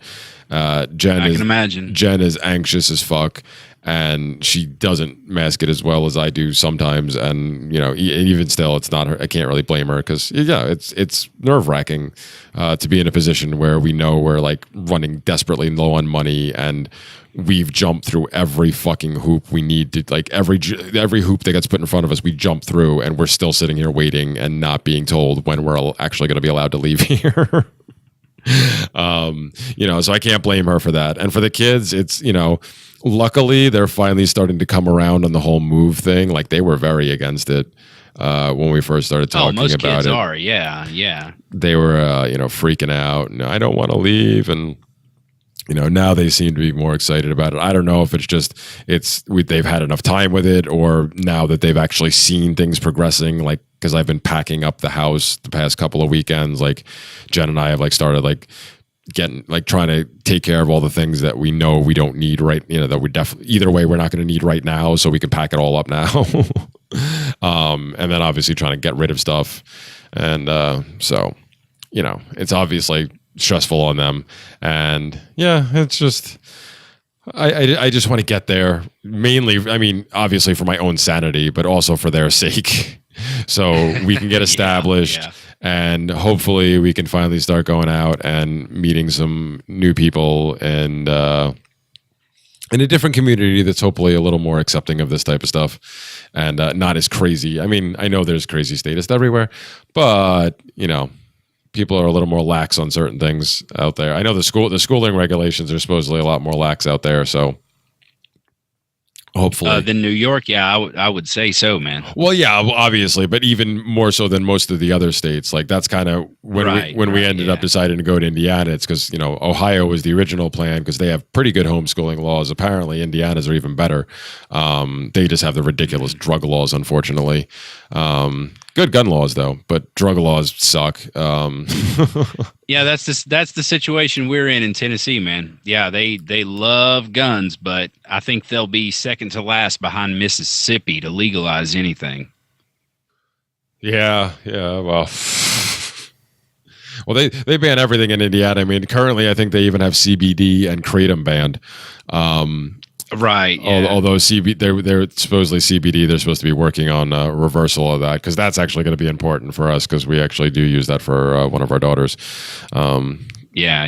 You know, but anyway, yeah. So I definitely. Like I said, I just want to get them there, and hopefully, and even if we can't do like the full-time travel like we were talking about before, like, you know, doing that kind of unschooling on the road most of the time thing, even just having the opportunity to take more trips and do more stuff with them, that's and because it's not going to be like here, unfortunately, as well as always having problems like meeting up with people, you know, when Jen was, you know, because it was usually Jen, obviously I was working all the time, but you know, besides just having problems like working out the timing with other people, like the few people that she did find and the kids connected with and everything, was that everything up here is so goddamn expensive. So it became, you know, even when the business was running well, it was still like we could do things, but not nearly as much as we would like to, because so many things up around here like even things that would you wouldn't think would cost money here. So it's just like, oh, it's going to be a whole new world for you when you get to Indiana, man. Exactly. And, you know, and I'm hoping also being away from just, I mean, I've said for the longest time that I'm far enough away from the city that it's not that type of lifestyle and just like everything that flows from that doesn't really reach here. But I've kind of reversed my thinking on that, and I just want them to be in a place that they don't have to be as close, like everybody's not on top of them, and we have experience to explore more. Because one of the things we learned a couple of years ago when I took them down to PA for the Mother Earth News Festival was how much they love hiking and exploring mountains and the woods and stuff like that, and we don't get to really do that around here. We'll get to do a hell of a lot of that out there, and you got to come out to the Smokies then, man. Oh yeah, well, that's, you know, exactly. Once we start being able to make our longer trip, sure, we'll put that on the list. Yeah, seriously, do it. They've got little artisan communities with like blacksmiths and glass blowers and all these different kind of old school, like I don't know, like whole little towns where it's nothing but artists. And I mean, they're in the middle of nowhere in the mountains, and all of a sudden it's all these people that are very creative and I would say eclectic or eccentric. And it is an experience. It's awesome. And plus hiking trails, it's beautiful out there. Oh, I can imagine. I mean, I've seen pictures, never been there. I'd love to go. And my kids would actually really dig that, because they had one of the things we have up here is they have Old Bethpage, which is the restoration site they set up, that they basically turn it's fortunately a state-owned property, but they turned it into colonial, basically a little colonial village that's run 3/4 of the year, and they have people, one of those type of things where people dress up and do the whole, like, they have the blacksmithing stuff, and my kids were fascinated by all those things, so they would probably they would probably totally dig that stuff. And the hiking thing too, like I said, that was actually a real surprise, because I think Jen's talked about doing it with them, but I don't know if they ever really did much of it. And there was always a concern, because of my one daughter, obviously, with her conditions and everything. Even walking sometimes can be an issue for her. So the idea of hiking was kind of like, we didn't really want to push her on it, but she had such a blast, and because she also does complain a lot of times when she wants to be, because she is also a very big contrarian. So even when she wants to go outside and have fun, she'll find ways to like complain and not want to even walk. So it was like the fact that she wanted to climb things. I was like, this is great, because I love doing that stuff. Because that's how I grew up. I mean, I grew up in the Poconos, so I grew up on a mountain with my friends, and we used to go hiking and bike ride and mountain biking, like actual mountain biking up mountains. I think I've talked about this before. One of my favorite memories. I don't have too many of them from back there, but one of my favorite ones was sometime right before I left. I think my friends and I took we used to do it a bunch of times, but the one time I remember most vividly was the last time, where we just took our bikes up just decided on like a Friday, like towards the end of the day at school. We're just like, let's go camping this weekend. And like we all raced home, grabbed all our stuff, met up, and rode our bikes up the mountain. You know, just like basically told our parents we were going to be, you know, we were sleeping at whoever's house and we just headed up to the mountain, and just camped out by a lake for the weekend and had a blast. You know, that's basically what our 16-year-old does now with the whole unschooling thing. I mean, he still wants to do like make sure he knows basic algebra, and you know he reads a lot. You know, he does all that self-directed.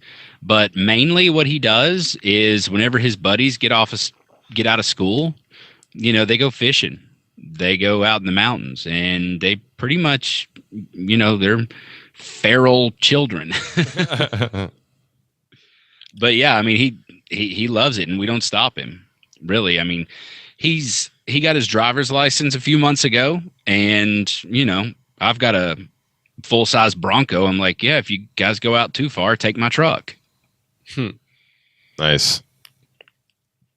Well, I think, yeah, like I said, I mean, I definitely want to give my kids more of those experiences. And I actually think it might be good for my one daughter too. That, I mean, I kind of snickered. I know you were saying like half joking, but like the feral children thing, like I think that actually might be good for my one daughter with her anger issues.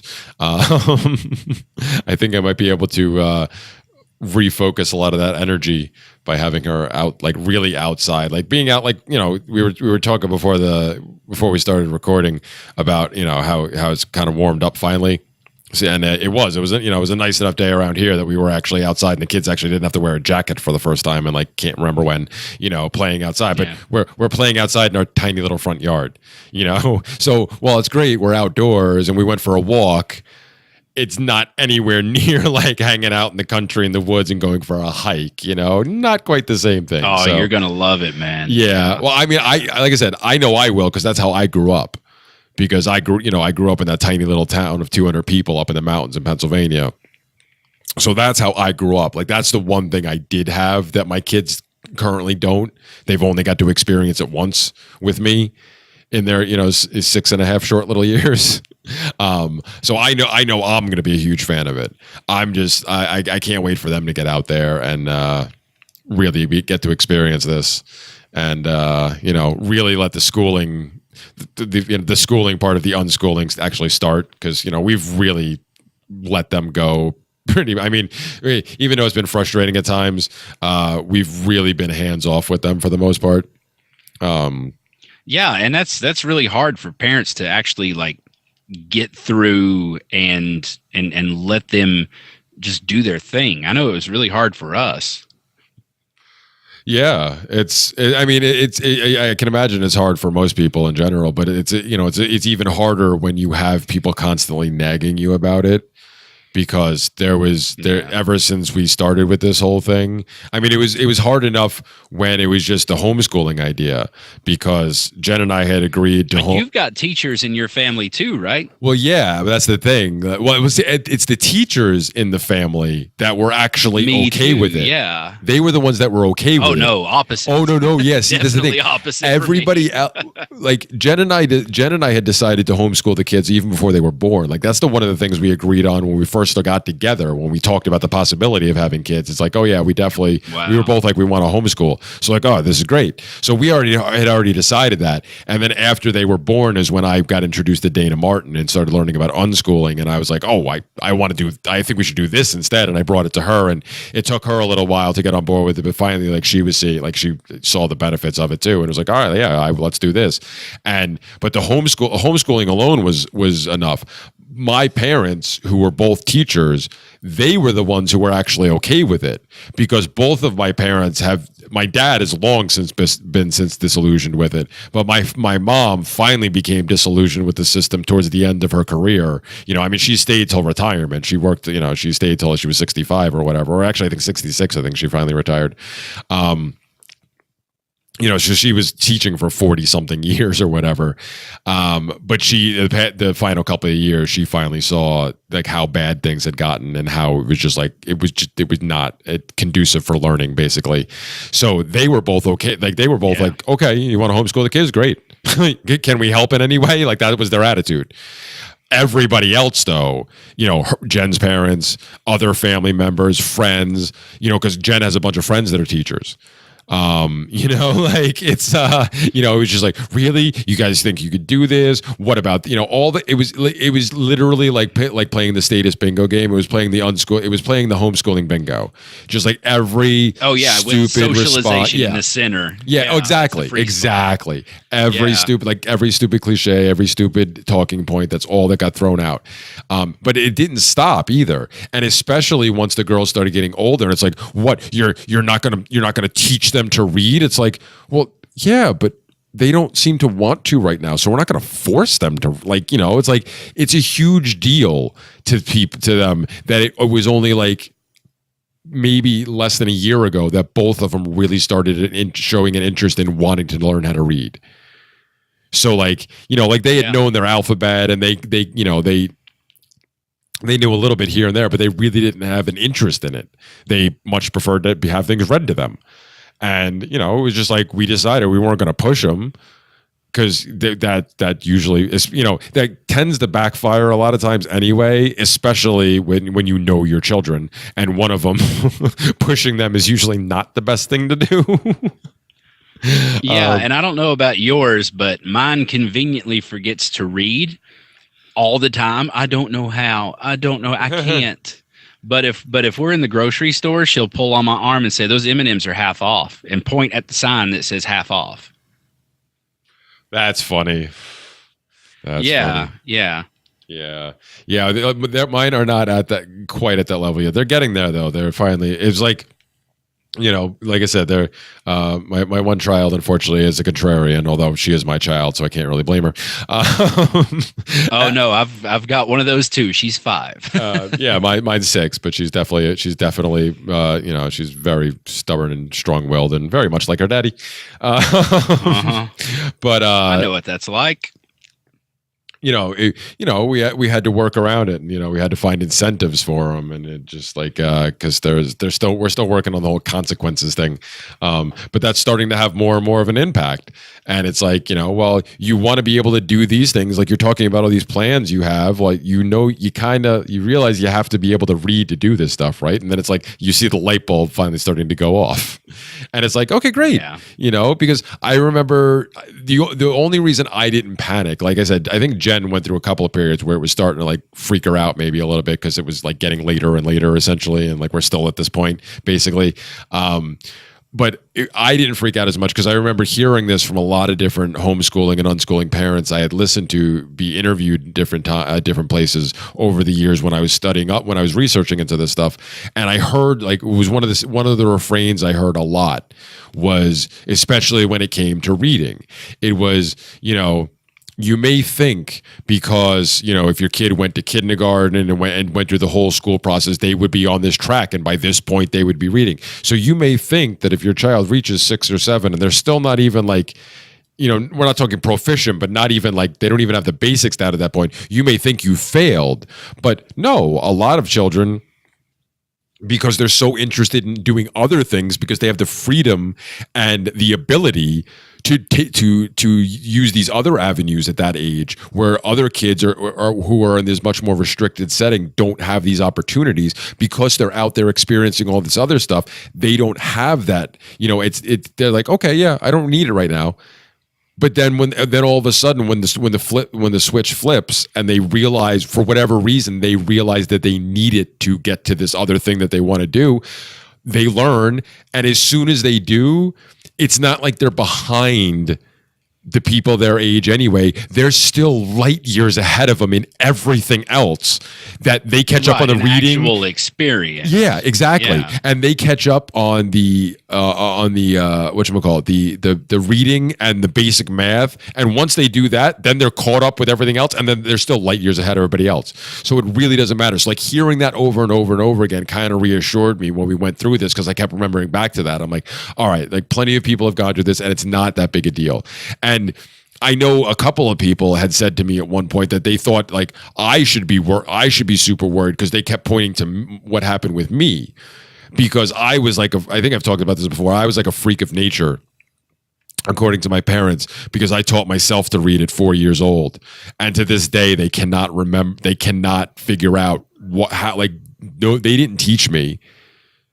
Well, you just said it. You taught yourself. Well, yeah, but it snuck up on both my parents, who were pretty intelligent people, teachers, whatever, and like they just totally slipped past and I was their firstborn, so I had all their attention. Somehow it slipped by them that I picked all this up on my own and put all this together, and it blows their mind. Like my dad, I've talked about it with my dad even in the recent past, and he's just like, yeah, man, you're like a freak. We don't know what. He's like, can't explain it. You just did it. So like people try to throw that back at me and be like, aren't you, you were like this. What about your kids? And I'm like, so what? I'm like, they'll figure it out. I'm like, they're already having experiences that I never had the opportunity to have. So they're already doing, and that's in the very restrictive situation here in New York that we've been in. Even despite that, they've still had experiences that I would have never got to have at their age already. Well, I mean, if they say that you were that way and they should be that way because they're your kids, just ask them like, oh, well, how good are your kids at being a nosy asshole, right? Like, how old are they, and are they up to your level yet? Yeah, right. Yeah. Like I said, I shrugged that stuff off better, but yeah, that's how we got down this road. Yeah, it's because a lot of people do say stupid things like this, and that's part of the stress that Jen's under when it comes to this, because she has to deal with it a lot, because people have just constantly been like, they're not doing this yet, and how are they? And that's why when I had my buddy Danilo Cuellar on a couple of weeks ago. Him and I talked about the whole unschooling thing, obviously, because he's an unschooling dad, and I'm trying to get to that thing. Yeah. And I brought it up during that conversation, and it was the fact that I asked him how things were going, and he immediately went to the different things they're into and the different like classes they want to take and all this stuff, versus when we fleshed that out a little bit, it was like, oh yeah, because like the common response for most people is like, oh well, they can read, Sally's reading on a 3rd grade level, and she's doing this in math, and she's doing really, like, that's the typical parent response when asked how their kids are. Yeah, it didn't start out being measured by grades or anything. If I remember correctly, he was like, oh, chess games and monkey bars and all this stuff. Yep, like, chess, gymnastics. Where they're at. Yeah, and I love that. And that's what I really... Me too, man. I want... I hope that's... that's my response when people ask me. And, obviously it's off-putting to a lot of people that I deal with. They're just like... Because that's what they expect to hear, the grades and all that other stuff. It's like, nah, man. My kids are living. Seriously, yeah. And I just can't wait for them to be living a little bit more. Once we get the hell out of here. And I mean, if you think about it, literacy wasn't really something that people thought every child should be able to grasp at 6 years old until recently. Like, you look back 100 years or so, there's still a lot of illiterate adults. And I'm not saying that's a good thing. I'm just saying, like, human nature, the way we need to learn things really fast when we're young, it's not at the top of the list. It's nothing to really worry about. They'll get to it. Yeah, exactly. Unless you have a burning desire earlier, like apparently I did, because I don't even remember back that far. I don't remember teaching myself to read. I don't remember that process. I just remember that all of a sudden I could do this thing, kind of like magic to me. I was just like, oh, look at that. But yeah, unless that comes up, yeah, you're right. And, like I said, for me, I was reassured by hearing stories of that beforehand. And now, sure enough, it's almost like, like the anarchist joke, the libertarian and anarchist, how long does it take? What's the difference? 6 months, that whole thing, 6 months and 2 good books. Well, yeah, but it's like that almost worked like I think it was only like 6 to 8 months for me. So like that worked like that. And this in the same things in the same vein that this is happening now. I heard those stories and was reassured then, and then used it to reassure myself as we were going through this process. And sure enough, they reached 6. They're going on 7, and now all of a sudden, both of them have more of an interest and like they'll ask more often. To help. What's this word? What's this? Help us do this, and like, can we work on this? Can we do this? They ask more themselves, and it's like, okay, great, they're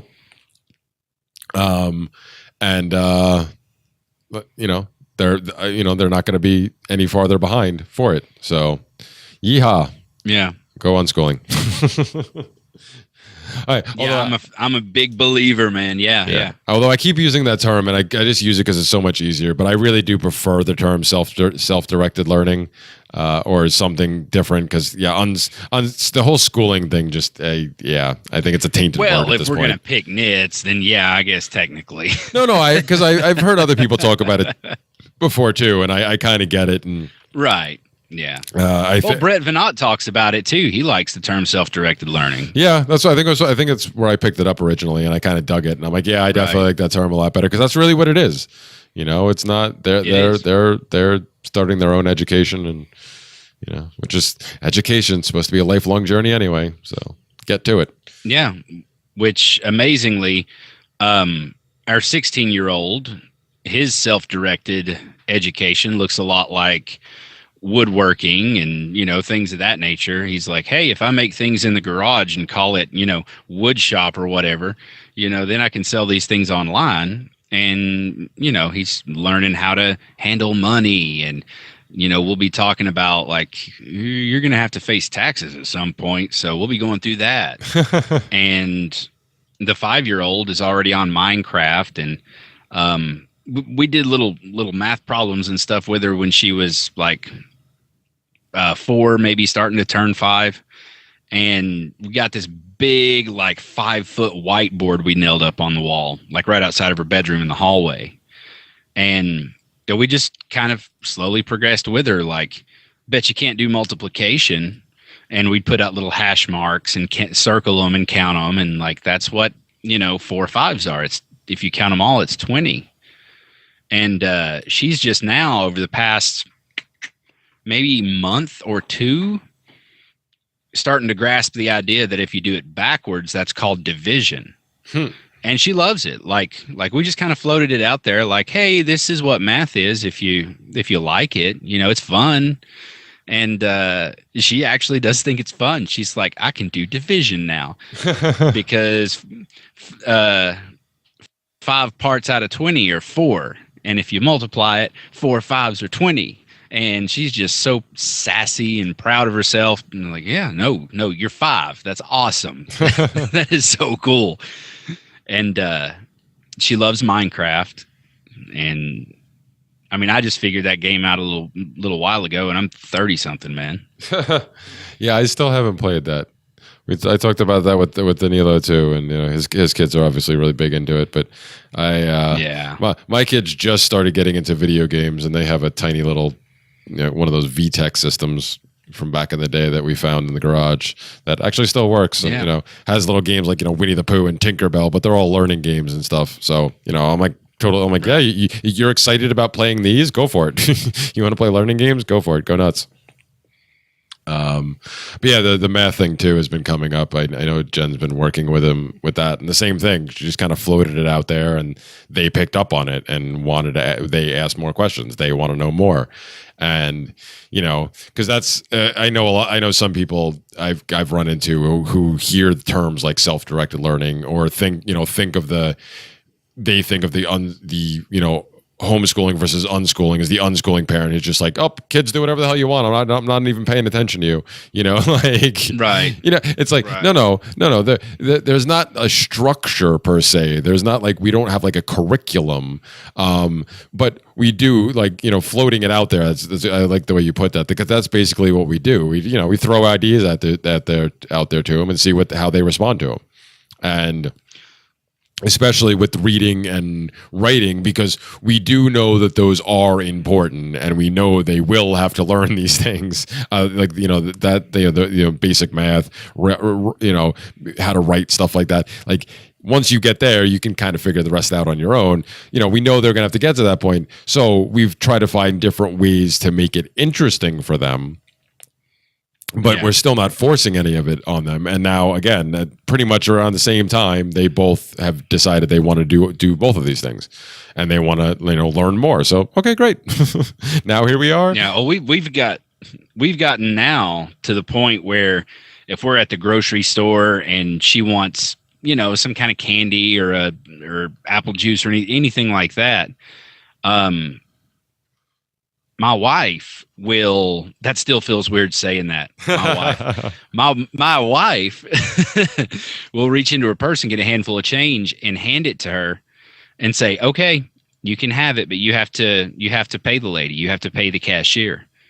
And she'll sit there for a second and she'll count it out and she'll do it right. And, that only took maybe 5 or 6 trips to the grocery store because that's something she really wanted. She really wanted that apple juice. So she had to get it right. And she can count money out now. Yeah, that's awesome. And she didn't have to study it in a textbook for 2.5 weeks to actually grasp it. Yeah, actually, learn by doing. It's such a novel idea. Oh, who'd have thunk it, right? Yeah, I don't know, but crazy people apparently. But I love how we started off talking about podcasting out of a car and went drastically different direction to unschool. That's awesome. Yeah. See, and you were concerned before we started that we didn't have any real direction to go in. Oh yeah, I was like, dude, I've got time. I actually have time. Let's get on the microphone. So look at all this we packed into something like an hour and a half at this point. I don't even know. Maybe even oh god, we've been going even longer than that. I don't even know. But we probably should get wrapping up. I mean, we could keep talking about this all night. But I do want to save some for another audience. And of course, I do have to get my rear end to bed at some point, unfortunately, because I got to go put on the monkey suit again once again in the morning for what will be appearance number 11. And apparently, I'm walking in pretty much blind yet again, because I did get a text from my attorney earlier, or a call rather, saying that he once again tried reaching out to the DA's office. Over a week ago, they still haven't got back to him. He tried again today. They still hadn't answered him. So we're walking in again, having basically no idea of what they actually plan on doing. So you're probably not expecting anything that's much different, huh? Unfortunately, no. I mean, I'm holding out the very slimmest of hope that the DA's office says they're not ready again, at which point the judge will finally get fed up and dismiss the trial with prejudice, which a number of lawyer friends of mine, including or former lawyers rather, because Randy England is no longer an active lawyer, but for a few lawyer friends of mine have all said that after the last time, they were all like they were surprised that the judge didn't end it that way then, when the DA was not ready for the pretrial hearings that we had decided a month ahead of time we're going to have. They were all surprised that didn't happen. So maybe it happens this time. I don't know, but or maybe they finally offer the ACOD. Who the hell knows, man? I'm walking in blind. I'm just I'm expecting to have to get up, clean myself up, put that stupid suit on, and spend more time driving there and getting a parking spot and actually getting into the courtroom than I am in the courtroom itself. As it has been for pretty much every appearance out of my previous 10. It seems to be the pattern, man. Yeah, so we'll see. We'll see. Anyway. Well, best of luck, dude. Yeah, thanks. Hopefully next time I get back on the mic, I'll have some better news to share, but we'll see. Anyway, this has been a lot of fun. This conversation, Kyle. Thank you. Thanks for suggesting that we have the guerrilla podcasting talk to start with that turned into all this, because this has been great. Before we get running, though, do you want to plug anything for my audience? I know you're going to run this on your feed too, but for my folks, if you want to plug away before we get going, you can give your plugs. Yeah, for sure. Yeah, I'll mirror it over on my show. Pretty much everything can be found at thelibertyforge.com. Even the episode I had you on to talk about the initial story that led to all these court appearances. Yes. Good times. All right. Well, thank you once again, Kyle. This has been great. Thank you, everybody, for listening. This has been Abolitionist Abstractions. All of my content can still be found at solpodcast.org or at Steam it at /@abolitionistj. And because Kyle mentioned it earlier, if you feel like donating to this show, you can always go to the Seeds of Liberty Patreon, because all that money ends up going to me or the hosting eventually anyway, because I do most of the work. So you could feel free to use that. And we also do put out a bunch of content on there. And there's actually a bunch more coming. I actually missed an episode last week, so I'm going to put out 2 this week to catch up. But there's constant content being put up there on our Patreon page. So please consider checking that out if you haven't already. And one day maybe I'll start an Abolitionist Abstractions Patreon, but I'm not going to be greedy. I already got one going. So there you go. Anyway, once again, thank you everybody for listening, and we'll catch you next time. Love, peace, and voluntary interactions for all.